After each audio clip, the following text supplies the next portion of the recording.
Las teorías de One Piece son definitivamente de las cosas que más disfruto de esta historia, ya que permiten a la comunidad dejar fluir su imaginación, uniendo un dato con otro, escarbando pequeños diálogos y paneles de mil y tantos capítulos que llevamos hasta ahora, teorías que pueden parecer muy locas, otras que son totalmente consistentes y algunas que otras fumadas, pero que al final todas tienen algo en común, y es que Oda dice algo como: exacto, eso es justo lo que no va a pasar, pero de igual manera sirven para entretener, que es lo más importante, y también para refrescar la memoria con algunos datos que habíamos olvidado y que algún creador de contenido rescató para poder encajar su teoría. Dentro del mundo de las teorías también tenemos todo tipo de personas, desde los que no creen absolutamente nada hasta los que no entienden lo que es una teoría y se molestan por alguna razón extraña cuando ven un video teoría. Me pasa con frecuencia, pero dentro de todos estos están mis favoritos por excelencia, que son los que después de un largo día estresante se preparan unas palomitas y se acomodan para escuchar una que otra buena teoría. Yo, para sorpresa de nadie,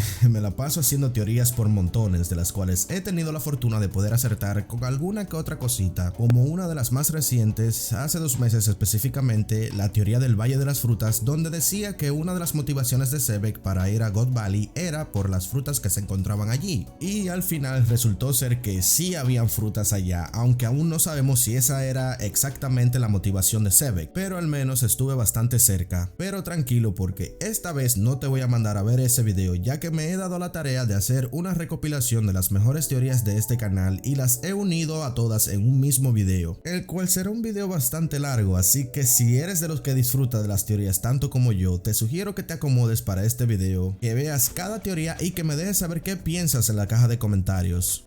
Y por cierto, que casi se me olvidaba, antes de pasar con las teorías, quiero que sepas que a medida ha ido evolucionando el canal, también ha ido cambiando algunas cosas como la edición o como la mejora en algunos audios e incluso la manera de la narración. Así que si me escuchas diferente en algunos videos, que no te saque de onda. Dicho esto, empezamos con las teorías. Rocks D. Xebec. Cuando escucho este nombre por algún motivo no puedo evitar pensar a continuación en Marshall D. Teach, y cuando pienso en Marshall D. Teach no puedo evitar pensar en su implacable búsqueda por las frutas del diablo. Teach aparenta ser el personaje más interesado de todo One Piece en obtener las frutas más poderosas, y es que cada vez que este hace su aparición siempre se hablan de dos cosas en particular: o poder militar o las Akuma no Mi. La relación que existe entre Teach y Xebec es innegable, y es que vamos, con tan solo decirles que el barco de Teach se llama el Sable de Xebec, ya con esto es más que obvio que algo relaciona a estos dos. Como todo buen fan de One Piece que soy, siempre ando sobreanalizando todo, y sin mencionar que mi personaje favorito de toda la obra es Teach, he estado pensando bastante en esta relación entre estos dos, y esto me llevó a pensar: ¿qué tal si Teach heredó la voluntad de Xebec y por eso es que Teach tiene esa necesidad de perseguir el poder de las frutas? Y sí, esto querría decir que Xebec en su época también andaba buscando las frutas más poderosas, al igual que Barba Negra en la actualidad, que para nadie es un secreto que este anda buscando hacerse con las frutas más poderosas, lo que me lleva a God Valley, uno de los sucesos más importantes de la antigua era pirata, tan importante que incluso el gobierno ha intentado borrarlo de la historia. Hay un diálogo muy curioso donde Sengoku dijo que Garp y Roger se unieron para proteger a los Tenryubito y a sus esclavos, y ahí es donde se encuentra la curiosidad en la palabra esclavo. Esta está escrita en mayúscula y en negrita, haciendo énfasis en esta palabra para que entendamos que es algo muy relevante, así que guarden este dato porque definitivamente sí es importante para esta teoría. A todo esto me surgió una nueva pregunta, y esta fue: ¿qué motivos tenía Xebec para atacar God Valley? Muchos piensan que Xebec simplemente quería destruir a los Tenryubito para adueñarse de la isla, otros piensan que querían mandarle un mensaje al gobierno mundial, pero piénsenlo bien, asesinar a un dragón celestial lo único que causaría sería una gran cantidad de problemas innecesarios. Personalmente creo que si la única motivación era solo eliminar a un Tenryubito sin tener algún beneficio mayor, eso no es para nada inteligente. Y así fue que llegué a la conclusión de que realmente God Valley o Valle de Dios realmente era la cuna donde se encontraban todas las frutas míticas Zoan y quizás alguna que otra fruta poderosa. Pero antes de explicarte lo que pienso que pasó en God Valley, Nakama, quisiera pedirte que si te gusta esta teoría que le des un like al video, que lo compartas con tus amigos para que puedan analizarlo juntos, que consideres suscribirte al canal porque es gratis y me ayudarías un montón, pero por supuesto que me dejes tu opinión en la caja de comentarios. Dicho esto, pero seguimos. Algo que le da más sentido a esta teoría es que de alguna manera u otra los usuarios de fruta mítica que conocemos, o la gran mayoría, están conectados de alguna manera u otra a este incidente. Por poner algunos ejemplos, la Tori Tori no Mi modelo Fénix que actualmente posee Marco pudo haber sido recuperada por Barba Blanca ya que participó en este incidente. Por igual Kaido y su Uo no Mi modelo Seiryu, que ya se nos mencionó que consumió la fruta durante el incidente de God Valley de manos de Big Mom, quien fue quien se apoderó de esta fruta y se la regaló a Kaido. Por igual, si hablamos esta teoría un poco más de los pelos, la Ito no Mi modelo Daibutsu, que el actual usuario es Sengoku, podríamos pensar que esta la recuperó Garp, que obviamente jugó un gran papel, y esas no son todas, aún hay más. También podemos sumar a estas la Uma no Mi modelo Pegasus y la Inu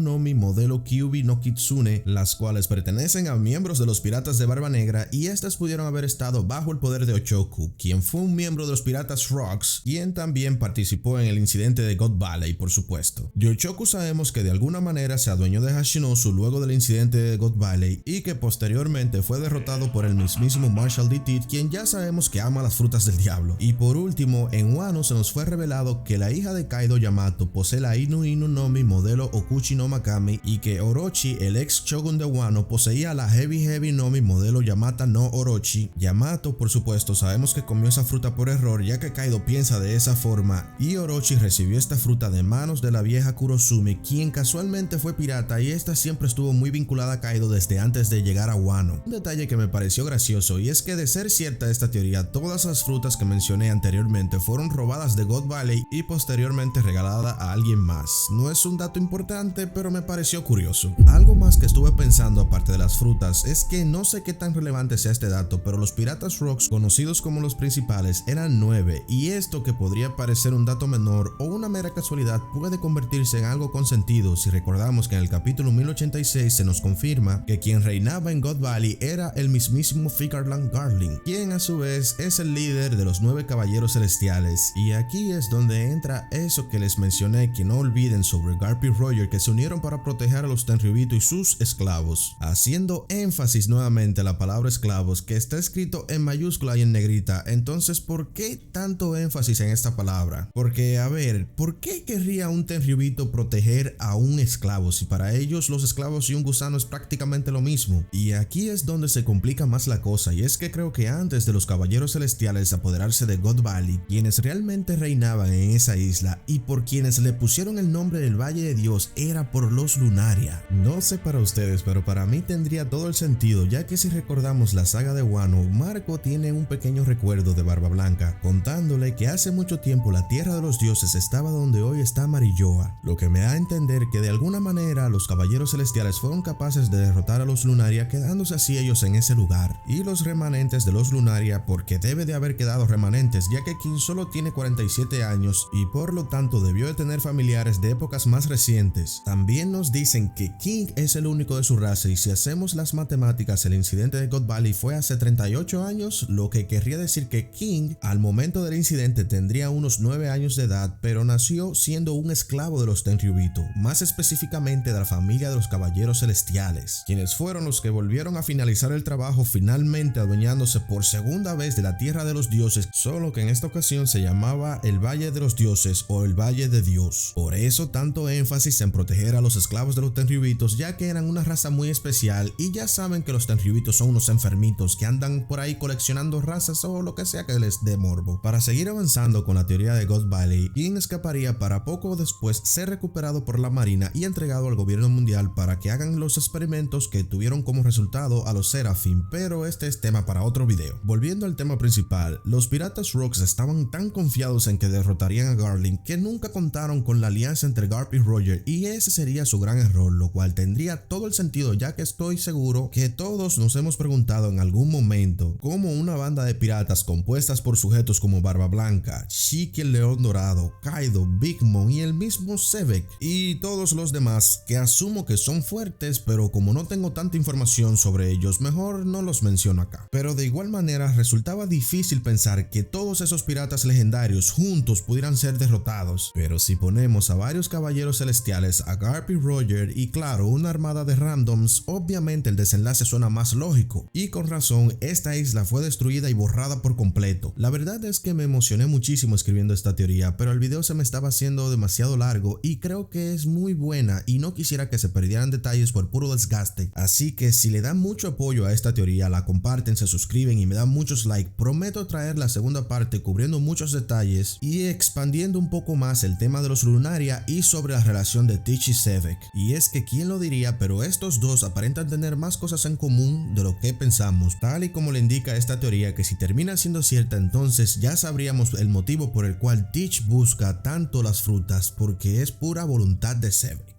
A pesar de que tenemos poca información sobre este tema, las armas ancestrales en One Piece siguen siendo uno de los mayores misterios de toda la historia. Considerando lo hermético que es Oda con sus misterios, sí podríamos decir bastante, al menos sobre dos de estas armas legendarias, las cuales son Poseidón, que de esta ya sabemos que no es un arma o un objeto como tal, sino una habilidad hereditaria cuya habilidad pertenece actualmente a la princesa Shirahoshi, quien es capaz de controlar bestias marinas y a saber qué otra cosa más que habite en el mar. Pero existe otra arma con el mismo poder de destrucción masivo, llamada Urano, la cual no se ha dado ni la más mínima pista de cómo luce, dónde está o qué poderes tiene. O bueno, eso es lo que dice la wiki de One Piece y en otras fuentes de información sobre One Piece. Pero ¿qué tal si te dijera que tú y yo sabemos lo que es Urano? No, me voy más lejos. ¿Qué tal si te digo que hasta la hemos visto tanto en el anime como en el manga de manera canónica, pero que por algún motivo la hemos pasado totalmente por alto y que nadie, absolutamente nadie en el fandom ha estado hablando sobre ello? Intrigante, ¿no? Claro que sí. Si te interesa saber a qué me refiero, te sugiero que te acomodes y que te quedes conmigo porque juntos recordaremos la vez que vimos a Urano, pero que la pasamos por alto. Pero antes de empezar, recomendarte que te suscribas a mi canal y que actives la campanita para que te sigan llegando mis videos, que me dejes un buen like para saber si te gustan este tipo de videos de teorías, pero por supuesto, y como siempre les digo, lo más importante es que me dejen saber su opinión en la caja de comentarios. Ahora sí, sin más, empezamos.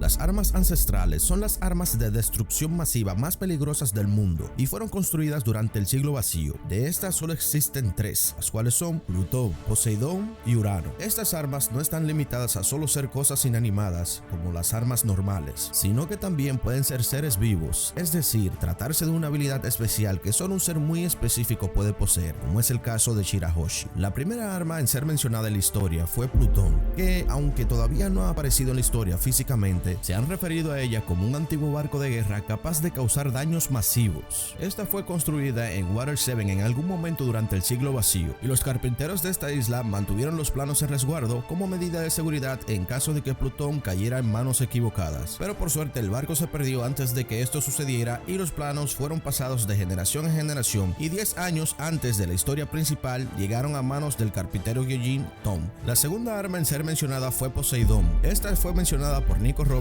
cuando estaba leyendo el Poneglyph de Skypiea, y que luego más adelante el rey del reino Ryugu, Neptuno, reveló que Poseidón se encuentra en la propia isla Gyojin y que esta arma no es un objeto sino una habilidad hereditaria que solo desarrollan algunas integrantes femeninas de la familia real de la isla Gyojin cada 100 años, dicho por el mismo Neptuno. En la actualidad este poder fue heredado y despertado por la princesa Shirahoshi, el cual consiste en poder invocar, comunicarse y controlar a voluntad a los reyes del mar. Y esto lo pueden anotar como dato extra. La única princesa sirena que se conoce en la historia de haber poseído esta habilidad pertenece al siglo vacío, la cual no tenemos mucha información sobre ella hasta ahora. Estas son las dos armas ancestrales de las cuales tenemos más información, pero hay una tercera. ¿Qué pasa con Urano? El arma de que supuestamente menos se sabe. ¿Qué tal si te dijera que ya hemos visto esta arma, tanto físicamente como en acción?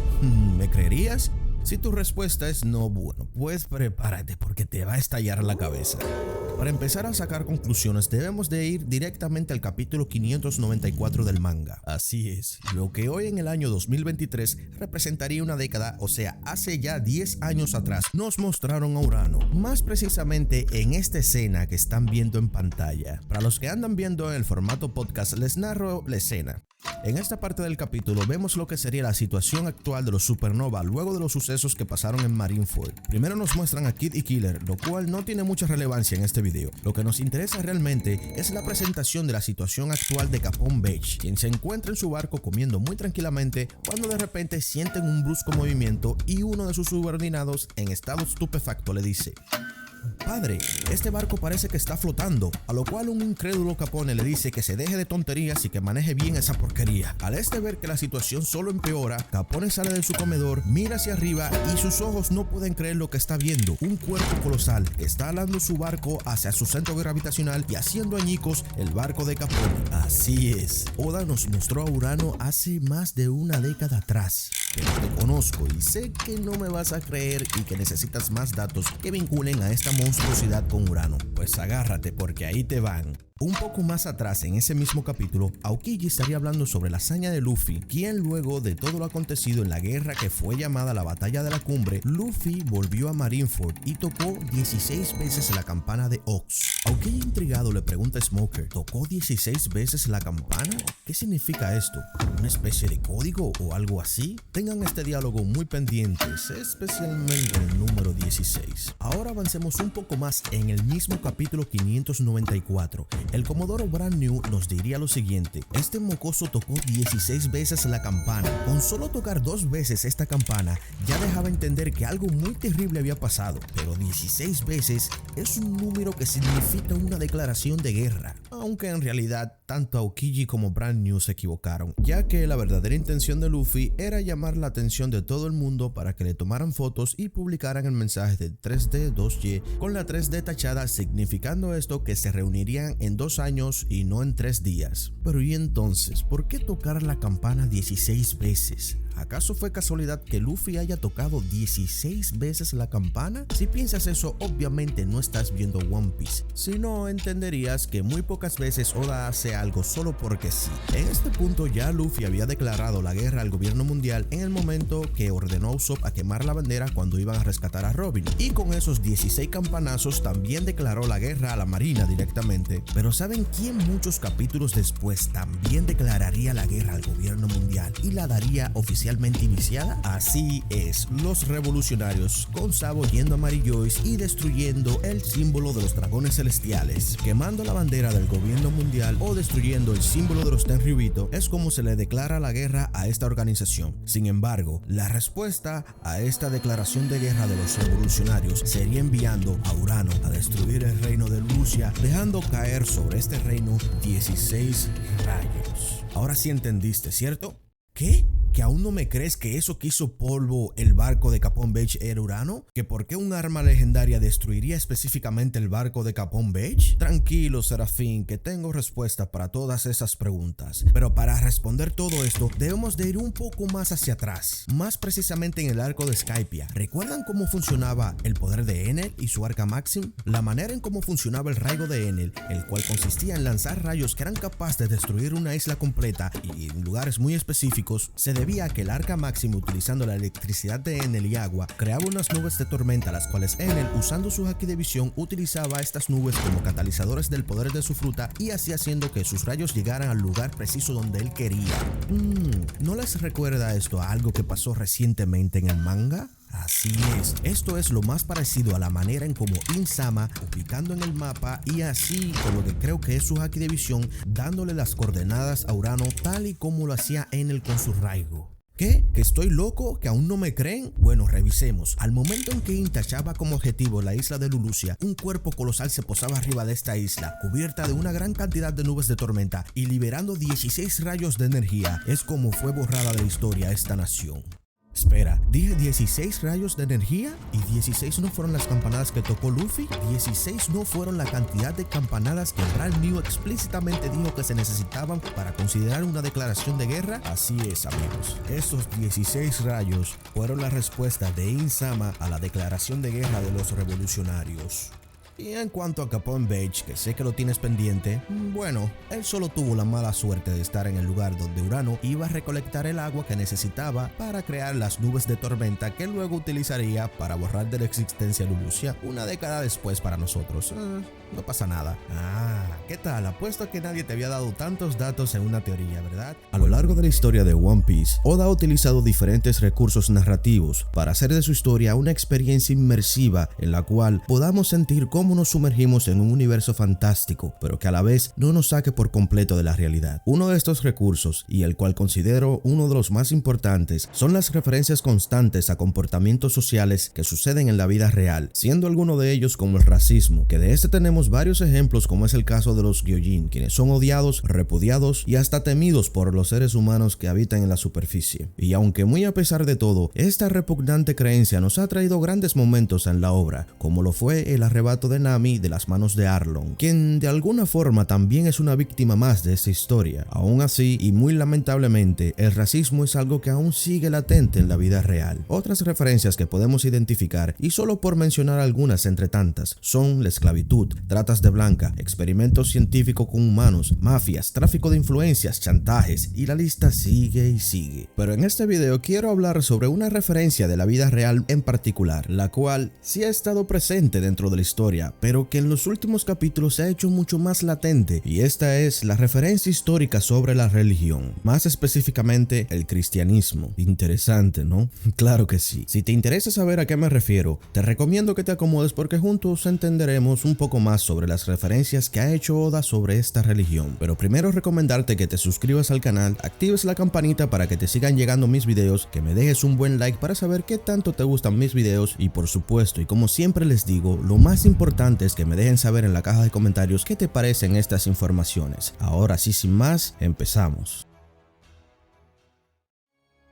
Como les había mencionado anteriormente, el tema de la religión en One Piece no es algo nuevo. Aparece tan temprano como en el capítulo 50 del manga, cuando nos presentan oficialmente a Dracul Mihawk, quien lleva explícitamente una cruz en el pecho, y si nos fijamos un poco más arriba, lo que hoy obviamente sabemos que es su espada Yoru, aparenta ser otra cruz aún más grande. La cruz creo que es la simbología más conocida de todas las religiones, la cual representa en el cristianismo el sacrificio que hizo Jesucristo, quien es la figura principal de esta creencia. También nos han hecho referencias acerca del budismo con personajes como Sengoku, quien posee la fruta Ito Ito no Mi modelo Daibutsu, que significa literalmente Buda gigante, haciendo referencia a la religión del budismo. Por otra parte, vemos personajes con artes oscuras que se lo podríamos atribuir al satanismo, como son Basil Hawkins y hasta el mismo Gekko Moria. ¿Qué? ¿Que piensas que el satanismo no existe en One Piece? Bueno, pues te refresco un poco la memoria. Vamos a visitar brevemente el capítulo 524 del manga, donde nos muestran lo que está pasando con los Mugiwara luego de ser enviados a lugares muy específicos por Kuma, quien por ese entonces aún seguía siendo Shichibukai. Primero nos muestran la situación de Usopp, quien estuvo a punto de ser devorado por una planta muy extraña, pero esto no es importante para este video. Lo que nos interesa realmente es la situación actual del Mugiwara Brook, quien cayó en una isla llamada Nakamura, o también conocida como la Tierra de la Pobreza. Este Mugiwara fue a parar más específicamente en un reino llamado Harajetania, lo cual, y anoten esto como un dato extra, Harajetania es un juego de palabras significando Harajeta, tengo hambre en japonés. Sigamos. Una viñeta más adelante en el capítulo nos mostrarían a Brook cayendo de manera estrepitosa en medio de lo que sería directamente y explícitamente un grupo de satanistas intentando invocar a este demonio, los cuales muy sorprendidos y creyendo que después de tantos intentos al fin lograron su cometido y dicen lo siguiente: la magia negra ha resultado,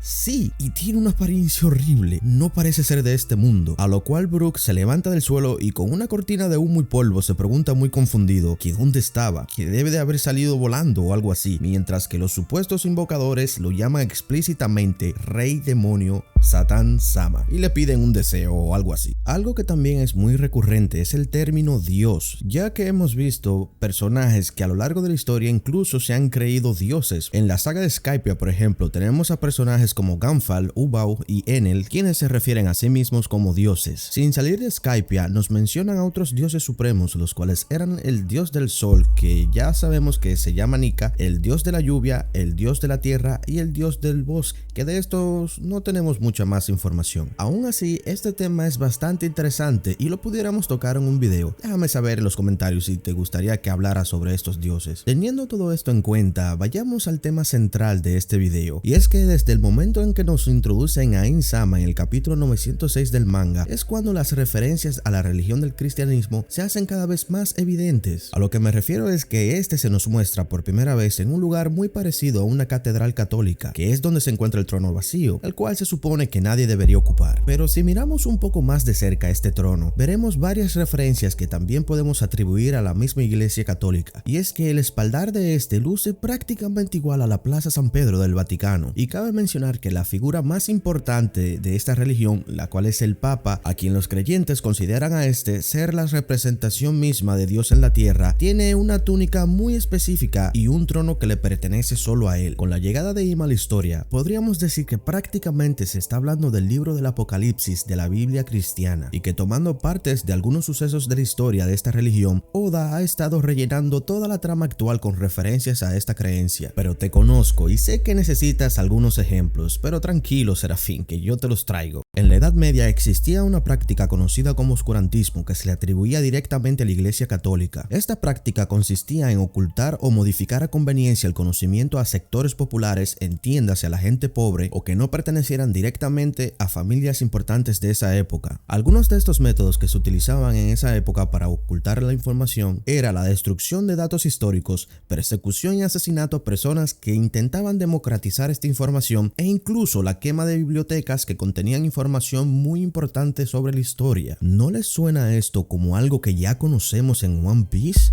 Así es justo como opera el gobierno mundial en One Piece. Desde borrar 100 años de historia, perseguir y querer dar muerte a Vegapunk por querer democratizar la información, modificar datos como por ejemplo el verdadero nombre de la Nika Nika y eliminar a la gente de Ohara e intentar quemar todas sus bibliotecas e investigaciones, es como esta organización ha practicado el oscurantismo a lo largo de la serie. La semejanza con esta religión es innegable, a tal punto que en el capítulo 1054 fueron mencionados por primera vez los Caballeros Celestiales, los cuales a la fecha de este video ya sabemos de estos que son 9 y que son autoridad prácticamente al mismo nivel del Gorosei. Estos 9 Caballeros Celestiales son una referencia directa a los Caballeros Templarios, los cuales pertenecían a una orden militar católica que también era conocida como los Caballeros del Templo, la cual fue fundada por 9 caballeros franceses y quien también eran conocidos como los más poderosos de la Edad Media. Ya en este punto del video creo que sería redundante insistir en la relación que tiene One Piece con la Iglesia Católica de nuestro mundo real, lo que me ha llevado a pensar que lo que estamos viviendo en One Piece es actualmente el libro del Apocalipsis y que la historia de One Piece es algo que ya se ha vivido antes en ese universo, una historia que ya ha sido contada pero que aún no ha pasado, justo como es, y valga la redundancia, el libro del Apocalipsis de la Biblia cristiana, las cuales son básicamente profecías del mundo actual. Llevándome esto a pensar en una pequeña teoría, la cual consiste en que Im-sama es la representación de Lucifer y que el dios Nika es la representación de Jesús, solo que en One Piece Jesús no venció la muerte, sino que quien ganó en este caso fue Lucifer, y que lo que está pasando actualmente es la misma historia de oscuridad y luz, solo que con personajes diferentes, los cuales serían Barba Negra representando la oscuridad como un falso D y a Luffy como la luz que vendría siendo el D que traerá el amanecer, justo como hizo Jesús en el cristianismo, que trajo la luz cuando resucitó al tercer día. Piénsenlo bien, o no lo piensen, sé que suena muy fumado, pero hay muchas referencias sobre Luffy con el sol, por igual que Jesús, y por supuesto a Barba Negra con la oscuridad, haciendo el paralelismo a Im, que representaría la oscuridad, y a Nika la luz. Pero bueno, la comunidad de One Piece es una muy peculiar, y es que esta tiene una dinámica muy diferente a los demás fandom de otros mangas y animes. Por poner un ejemplo, esta es la única comunidad que se le hacen spoilers a los spoilers y que tan solo sale un capítulo, cientos de teorías no paran de llover en YouTube y en las diferentes redes sociales. Pero no me malentiendan, esto no es una crítica, más bien es un halago, ya que esta es una de las cualidades que más me hacen sentir feliz de pertenecer a esta comunidad de One Piece. En lo personal, de las cosas que más disfruto son los debates y teorías que se dan con la salida de cada capítulo, y yo como parte de esta comunidad no quiero quedarme al margen de ninguno de estos debates, y es por este motivo que he decidido abrir una nueva sección en el canal, en el cual estaré hablando sobre teorías y temas importantes dentro de la comunidad. La verdad es que aún no encuentro nombre para esta sección, pero me gustaría que me ayuden a encontrar uno, así que si tienen alguna idea me la dejan saber en la caja de comentarios. Pero aún así sin nombre, me gustaría tocar varios temas aprovechando que no hay capítulo esta semana, así que te sugiero que te acomodes porque en este video estaremos hablando sobre la reina Lily de Arabasta y el Yonko Shanks y sus vínculos con el Gorosei, que fueron los temas más importantes luego de la salida del capítulo 1084. Pero antes quisiera pedirte que te suscribas suscribas a mi canal, que actives la campanita para que te sigan llegando mis videos, que me dejes un buen like para saber qué tanto te gustan este tipo de videos y por supuesto, y como siempre les digo, lo más importante para mí es leer tu opinión en la caja de comentarios. Ahora sí, sin más, empezamos.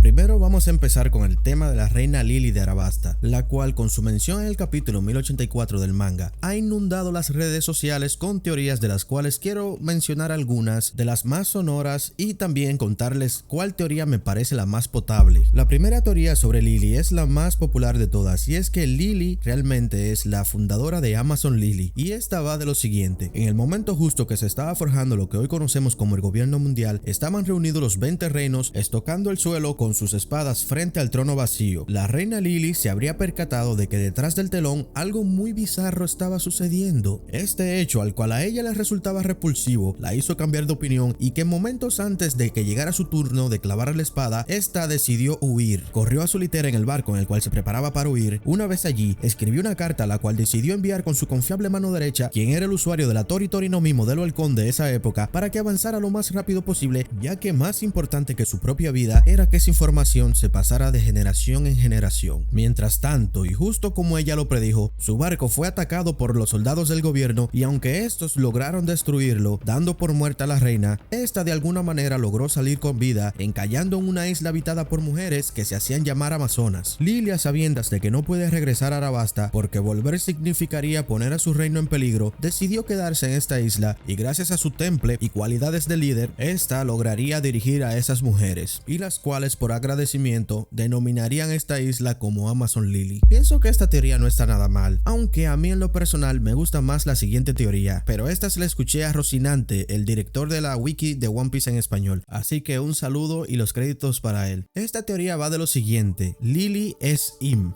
o bueno, técnicamente, según esta teoría, Lily habría rechazado unirse a esta organización, ya que para bien o para mal escuchó o vio algo que no estaba supuesta, por el cual rechazó unirse. Inmediatamente se opuso. Esta fue secuestrada y preparada para un ritual, el cual consistía en que con la habilidad de la OPOP, el cuerpo verdadero de Im fue intercambiado por el de Lily, ya que el de este estaba muy desgastado, y utilizando la operación de la juventud eterna fue como logró permanecer vivo durante todos estos años. Sin embargo, esto condenaría a Im a no dejarse ver por nadie más, ya que el cuerpo de Lily sí podría ser reconocido por otros reyes, y esto significaría el final del gobierno mundial, ya que Im habría traicionado el título de dioses, y mientras tanto la verdadera Lily se encontraría en el cuerpo de alguna esclava o algo así. Como les había dicho, esta segunda teoría sobre Lily me parece genial, y sea lo que sea, espero que la realidad de esta reina sea algo así o quizás algo aún mejor.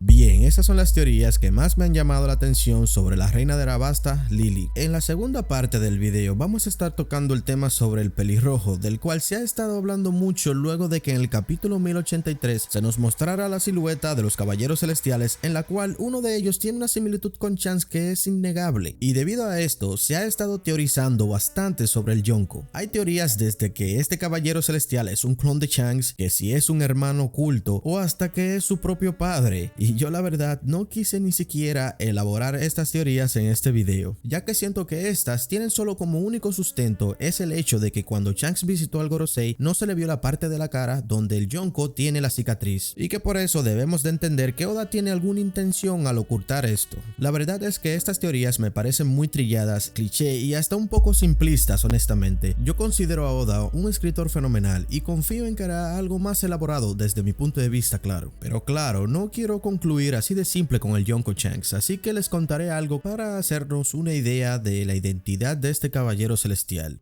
Considero factible que este caballero celestial sea un miembro de la familia Figarland. Esta familia fue mencionada por primera vez en la película Film Red, y sí, sabemos que es una película, por lo cual no debemos tomar esto como un dato canónico. Aún así, debemos admitir que muchos datos importantes son revelados en películas, y yo creo que este es uno que formará parte de la obra principal en un futuro no muy lejano. Partiendo desde allí, los miembros del Gorosei consideraban que Uta era miembro de esta familia y que también era hija legítima de Shanks, dándonos esto a entender que Shanks pertenece a esta familia Figarland. Por otra parte, cuando Shanks se reúne con los ancianos del Gorosei, estos se referían a él con el pronombre Kimi, el cual se utiliza hacia una persona que le tienes respeto, pero hasta cierto punto. Sin embargo, y anoten esto como un dato extra, cuando Shanks agradece a Sengoku por dejar llevarse los cuerpos de Ace y Shirohige, este le dice gracias, pero utilizando el término Suman, que se utiliza hacia una persona que está a tu mismo nivel o por debajo de ti, teniendo en cuenta que Sengoku era almirante de flota en ese tiempo. Muy por el contrario de Shanks, Akainu, quien es el almirante de flota actual, hacia este, los miembros del Gorosei se referían con el pronombre Omae, lo cual es mucho más informal y que denota que no se le tiene ningún respeto. Hacia donde quiero llegar con todo esto es que el Gorosei muestra cierto respeto hacia Shanks, debido a que este forma parte de una familia que por generaciones han servido como caballeros celestiales y que la silueta que vimos sí está relacionada con Shanks, pero que a mi parecer es un personaje completamente nuevo con características físicas muy similares a las de Shanks, ya que prácticamente vienen desde el mismo linaje. No que es su padre, no que es su hermano, ni mucho menos un clon del Yonko Shanks. Bah, la verdad es que Joy Boy de hace 200 años. Sí, escuchaste bien. La fruta Gomu Gomu había sido despertada hace 200 años atrás, o al menos es lo que traigo en esta teoría del día de hoy. Esta está basada básicamente en la información que obtuvimos del capítulo 1092, así que si aún no te has leído este capítulo, te advierto que en este video hay spoilers y te recomiendo que leas el capítulo primero y que luego vengas corriendo a ver esta teoría porque te va a explotar la cabeza. De hecho, estoy tan convencido de que les va a gustar esta teoría que quisiera hacer un pequeño reto con todos ustedes, y es que si se ven el video hasta el final del capítulo y no quedan convencidos, simplemente se van sin más. Pero si en su defecto termina gustándole la teoría, tienen que compartir, dar like y suscribirse al canal, ¿ok?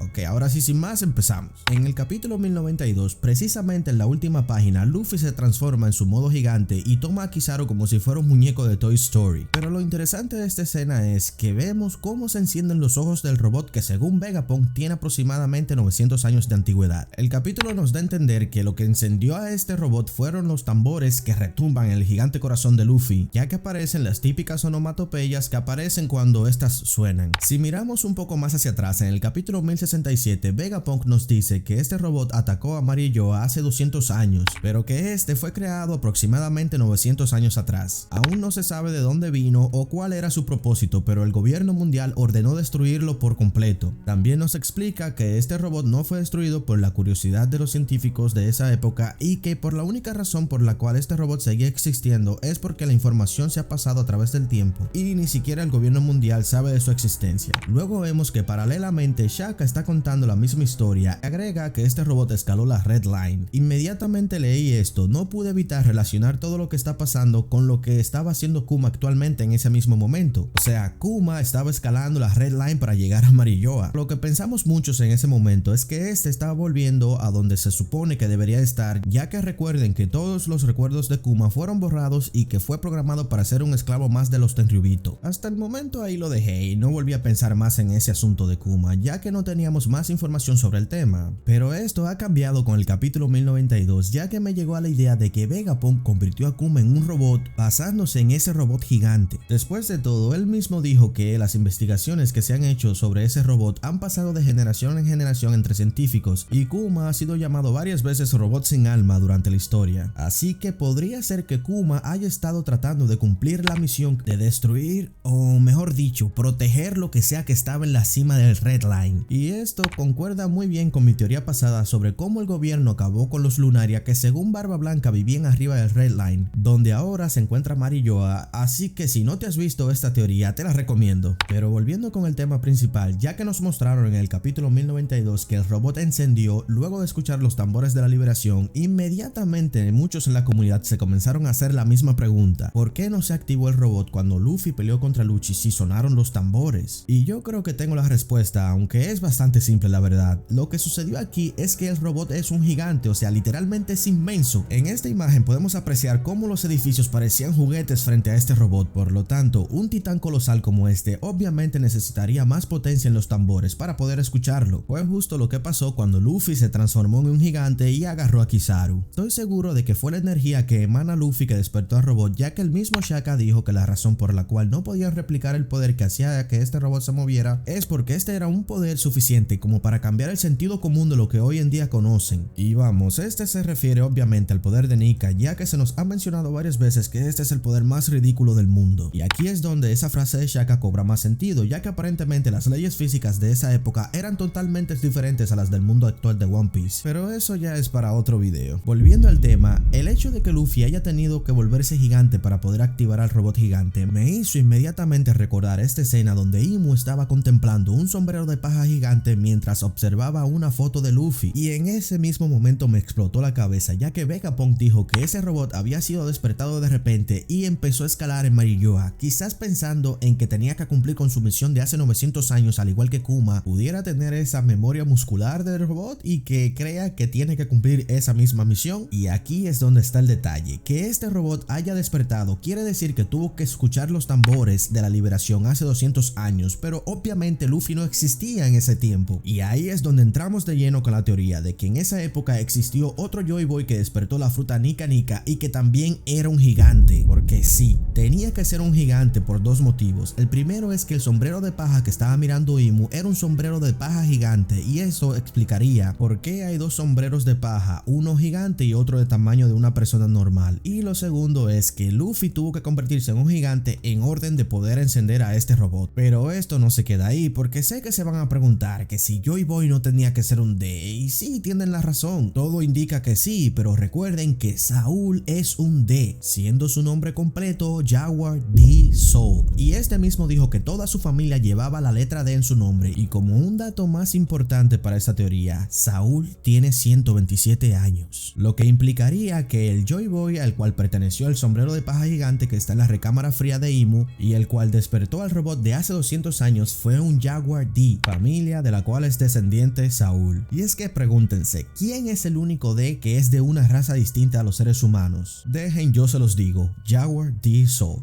¿Casualidad? No lo creo. Siguiendo esta teoría, este gigante, el cual despertó la Gomu Gomu hace 200 años, fue derrotado en el momento en el cual este robot estuvo a punto de cumplir con su misión, y fue ahí cuando de repente se detuvo, porque claro, ya no podía seguir escuchando los tambores, ya que el Joybo de esa época habría sido sometido, y ahí es cuando Imu recuperó ese sombrero de paja y decidió quedarse con él como trofeo. La verdad es que esta teoría me ha dejado loco, ya que Saúl se encontrará con Luffy por primera vez en el próximo arco de Elbaf, el cual es el próximo destino de los Mugiwara. Recuerden, como había dicho antes, Saúl tiene 127 años, lo que quiere decir que es muy probable que este tenga conocimiento de todo lo que pasó hace 200 años. Y si esto es así, cuando vea el sombrero de paja de Luffy y los poderes de la Nika Nika, es cuando este nos dejará saber toda la verdad sobre este incidente. Pero por ahora solo nos queda esperar, le damos tiempo al tiempo y a ver qué pasa. No olvides compartir esta teoría con tus amigos para que puedan debatir juntos, dejarme en la caja de comentarios si te gusta o no, y si hay algún error, suscríbete al canal, ya que viene un montón de contenido que sé que te va a encantar. Y ahora sí, sin más que decir, me quité.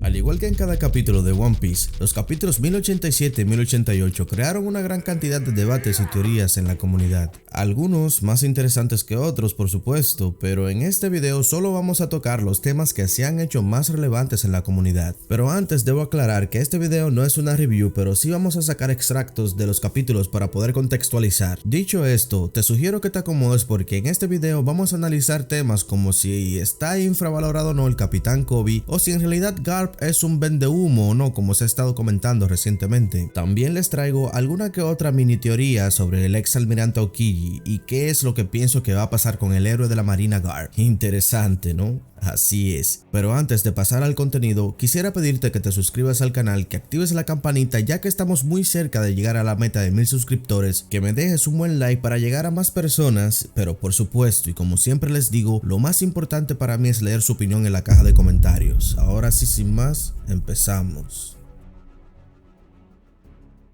Antes de pasar con el primer análisis, quiero que sepan que tomaré el capítulo 1087 y 1088 como si fueran un solo, ya que en primer lugar no le he hecho review a ninguno de estos, y en segundo lugar el capítulo 1088 empieza justo donde termina el 1087, así que aprovecharé para tocar toda la información sin complicar mucho las cosas. Dicho esto, de lo primero que quiero hablar es el tema de Kobe, si está infravalorado o no, y bueno, les daré mi opinión sin muchos rodeos. No creo que esté infravalorado. Listo, pasamos al siguiente tema.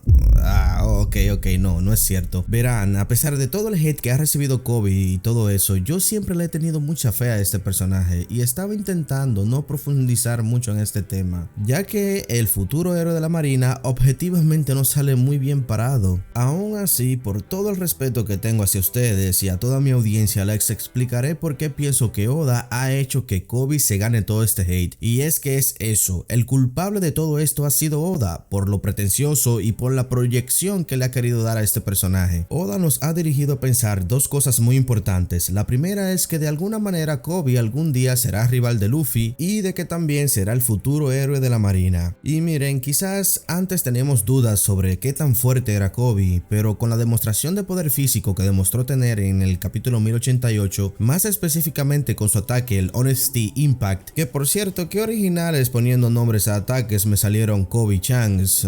Seguimos. Luego de este ataque, creo que podríamos decir que Kobe estaría cerca de un segundo comandante de Yonko o incluso a nivel de un Tobiropo o algo por el estilo, y lamentablemente esto no es suficiente para ser rival de Luffy. Y esto lo digo por el momento que se está viviendo en la historia, la cual está llegando prácticamente al clímax, y no veo de qué manera vaya a poder aumentar tanto de poder Kobe como para alcanzar a Luffy. Y otra cosa, entiendo que no sabemos qué se necesita exactamente para ser considerado como el héroe de la marina, y vamos a ser optimistas y pensar que alguien con una gran capacidad de liderazgo también puede llegar a serlo, aunque no sea el marín más poderoso de todos. El detalle está en que en esto tampoco Kobe tiene tanta notoriedad que digamos, ya que en todo momento se notó inseguro de sus propias habilidades. Habían situaciones en las que parecía que no sabía qué hacer e incluso se notó un tipo descuidado e impulsivo a pesar de tener muy buenas intenciones, como por ejemplo cuando fue engañado por uno de los piratas de Hashinosu en el capítulo 1087, lo cual le costó una gran herida a su maestro Garp. Y lo peor de esto es que incluso Prince Groose, que sabemos que está a un rango por encima de Kobe, fue capaz de darse cuenta de esto. Pero me vas a decir que Kobe, quien se supone que es el futuro héroe de la marina, no fue capaz de prever este tipo de situación. Bueno, esto como resultado hace ver a Kobe como alguien falto de liderazgo. Y esto es claro sin mencionar que en Marineford Kobe despertó lo que creo es uno de los hakis más extraños y poderosos de toda la serie, el cual le da la capacidad de sentir la presencia de cientos de personas a la vez y más aún poder incluso escuchar y saber cómo se sienten estas personas. Es como un tipo de haki sensorial. Incluso luego el mismo doctor quien estaba tratando sus heridas le dijo que Garp sería capaz de ayudarlo a controlar este haki, pero aparentemente esto se le olvidó en Hashinosu.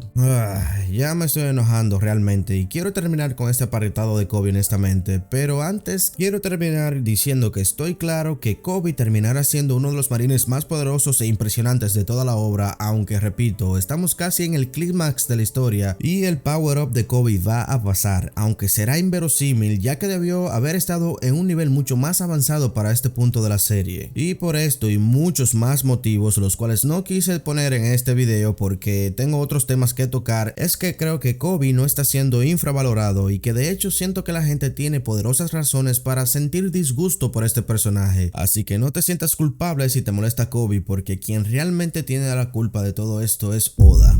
El próximo tema no es un análisis, es más bien una predicción barra teoría de lo que creo que va a pasar con el héroe de la marina. Para empezar con este punto, debo reiterar como en todos mis videos que esta es mi opinión. Es una teoría como la que puedes tener tú que me estás escuchando, así que si estás de acuerdo o igual quizás tiene otras teorías mejores que las mías, me gustaría que la dejes en los comentarios. Dicho esto, definitivamente no. Garp no está muerto, de hecho es prácticamente confirmado en el capítulo 1088 cuando el locutor dice que Garp desapareció en la isla de los piratas, o sea, no confirmó si está muerto o no. Y ya con esto y tomando en cuenta que estamos hablando de One Piece, es suficiente para entender que el héroe de la marina aún sigue con vida. Ahora, lo que pienso que va a pasar aquí es lo siguiente. Aokiji va a utilizar prácticamente la misma intensidad de su técnica de hielo que utilizó con Jaguar D Soul, el suficiente poder como para poder retener a un moribundo Garp, pero lo suficientemente sutil como para preservar sus órganos vitales intactos. Y ya luego de esto pueden pasar una de dos cosas.